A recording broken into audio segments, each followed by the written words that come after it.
OK. Bon, j'essaie d'ajuster ça un petit peu.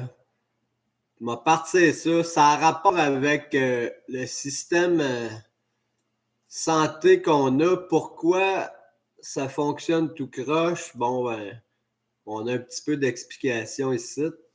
Puis c'est bien intéressant. Écoutez ça. I personally think the only way they must be corrupting people like the judges, it has to be money. I think it's money. What do you think? Is that how you think it's working? I think there's two components to it.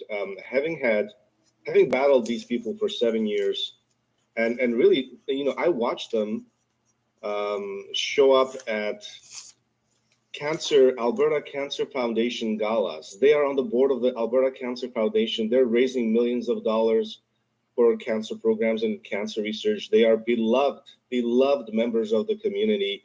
These are murderers. They're psychopaths. They've killed patients, and they walk around. They bask in the glory of the mainstream media as model citizens.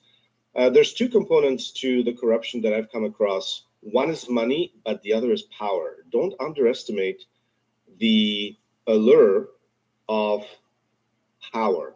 At Alberta Health Services, it wasn't always money, because a lot of these guys, they make good money, they make decent salaries. There's 3,000 managers at Alberta Health Services. So these are people who manage the healthcare system. There's about 3,100 of them. 2,000 of them you don't need at all, right? So it's a huge bloated bureaucracy. And these are the people that are managing, the $23 billion that the Alberta government gives them every year. And so the salaries are decent. The starting salary for a manager at Alberta Health Services is about $150,000. If you're completely incompetent, no education, you start off at $150,000. You move to about $250K. If you happen to have a medical degree and you decided to become a bureaucrat and give up your clinical practice so that you could push paper, you're now collecting $400,000, $500,000, $600,000 salaries. Wow. If you're at the top of this layer of bureaucracy, you're at $700,000 a year salary. And that's not counting any bribes, bonuses, nothing. That is your base salary. So the money is decent. Wow. The money's good. And I think the money is enough to corrupt most people in those positions. Okay. Because if you want to keep that job, now imagine you're getting paid $500,000 to push paper. Maybe you show up to a meeting once a week. Yeah. Right. And then somebody takes the notes of the meeting, so you don't really even have to do anything. These guys literally do nothing. Yeah. And there's 3,000 of them, and they collect these kinds of salaries. So the salary itself is incentive enough. However, the high. OK. Je vais arrêter ça.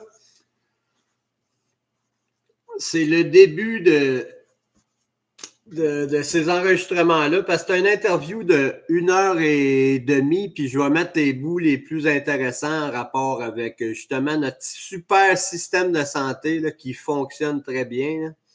Donc, ça, c'est la première partie. Les gros salaires, du monde qui ne fout rien, qui gère des milliards pour la population en prenant l'argent de la population. T'sais.